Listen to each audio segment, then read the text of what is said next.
Base sa mga dokumentong nakalap namin mula sa PAGCOR, malulula tayo sa laki ng halagang naging talo sa kasino ng limang ito. 950 million in gross losses, Mr. President. Base ang mga ito sa official at validated na record mula mismo sa 13 kasino sa Metro Manila, Cebu at Pampanga.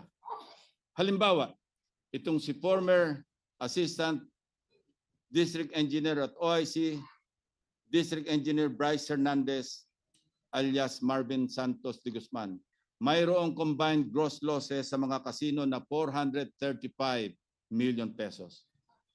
Halos hindi sila nagkakalayo ng OIC Assistant District Engineer niya na si JP Mendoza alias PJ Castro Asuncion na may 418 million pesos sa nakabuuang talo sa iba't ibang mga kasino. Ang former district engineer na si Henry Alcantara na hindi naman tumanggi na pumapasok at nagsusugal sa kasino ay nakapagpatalo ng 68,000 pesos pero bilang Henry Alcantara lamang yan.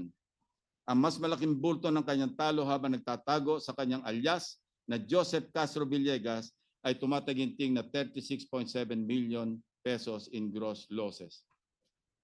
Hindi rin natin sinasantabi ang milyones na pinatalo ng mga DPW's employees na nagpapanggap na contractors na sina Project Engineer RJ Dumasig alias Sandro Bernardo Park na may gross losses na 16.9 million at Edric San Diego alias himself or as himself na may losses na 42.4 million pesos.